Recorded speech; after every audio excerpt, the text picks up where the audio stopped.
नमस्कार मित्रांनो, इयत्ता 8वीच्या गणिताच्या संपूर्ण मार्गदर्शनासाठी 8वीमराठी.com ह्या आपल्या वेबसाईटला नक्की भेट द्या. धन्यवाद. बहुपदींचा भागाकार या प्रकरणातला सराव संच 10.2 सध्या आपण सोडवतोय आणि त्यातलं 6वं उदाहरण आत्ता आपल्या स्क्रीनवर आहे.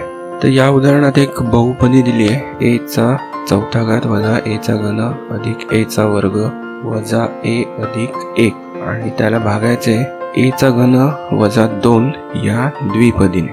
आणि आपल्या सगळ्यांना माहिती आता की ज्याला आपण भाग देतो त्याला भाज्य म्हणतात आणि ज्याने भाग देतो त्या द्विपदीला आपण भाजक म्हणतो. ठीक आहे, तर सुरुवातीला काय करायचं तर हे उदाहरण भागाकाराच्या स्वरूपात लिहून घ्यायचं. म्हणजेच a चा घन वजा 2 हे झालं आपलं भाजक आणि त्याने भागायचे a चा चौथा घात वजा a चा घन अधिक a चा वर्ग वजा a अधिक 1. ठीक आहे, आणि हे आपलं नेहमीचं भागाकाराचं चिन्ह.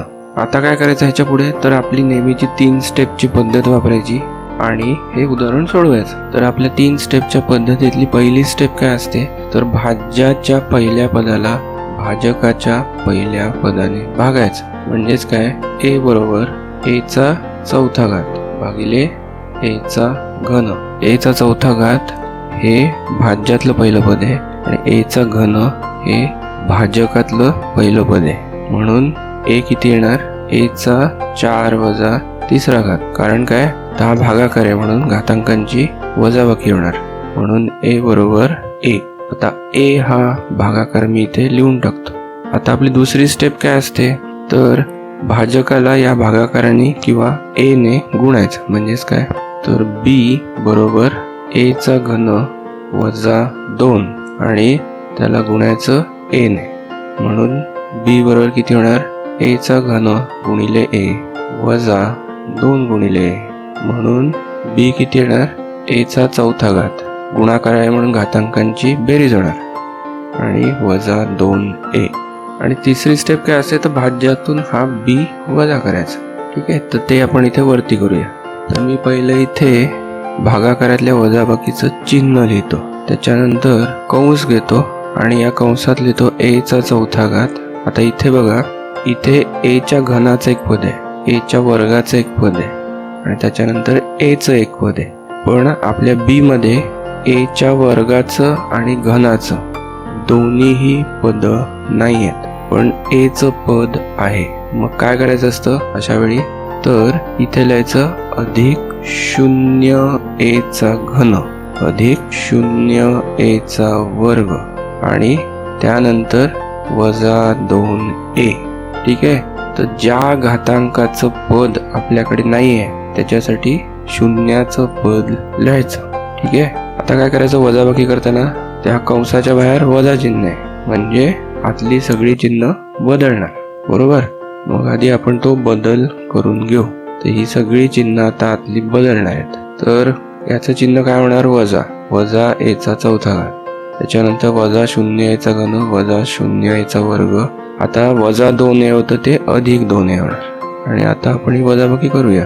a चा चौथा घात वजा a चा चौथा घात 0 वजा a चा घन वजा 0 a चा घन म्हणजेच काय वजा a चा घन अधिक a चा वर्ग वजा 0 a चा वर्ग म्हणजेच अधिक a चा वर्ग आणि वजा a अधिक 2a म्हणजे काय झालं अधिक a.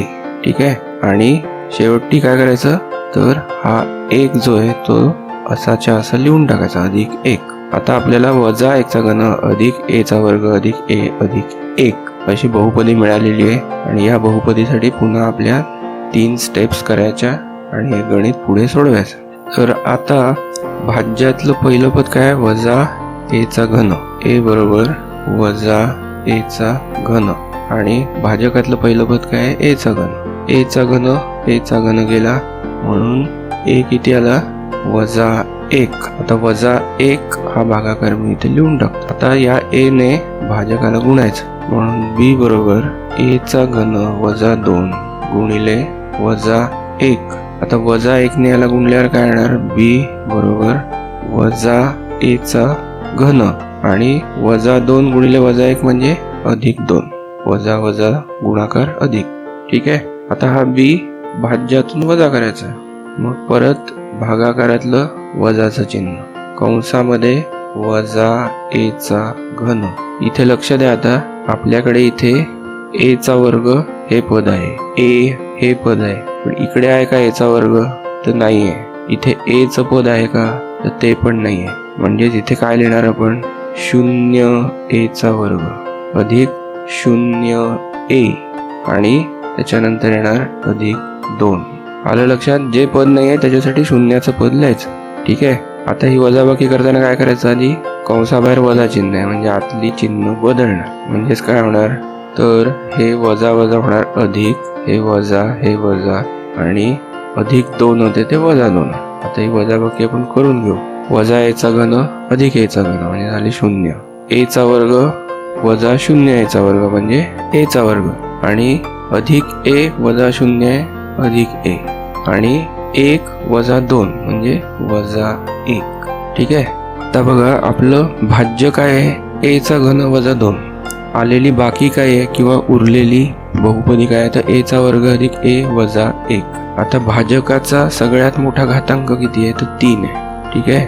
इथे उरलेल्या भाज्याचा सर्वात मोठा घातांक कुठला आहे? 2. म्हणजेच भाजकाचा घातांक हा भाज्याच्या घातांकापेक्षा मोठा आहे. आणि असं असलं की हा भागाकार पुढे चालू ठेवता येत नाही. म्हणजेच हे उदाहरण इथे संपलं. काय आला या उदाहरणाचा भागाकार? भागाकाराला ए वजा 1 आणि बाकी किती आली?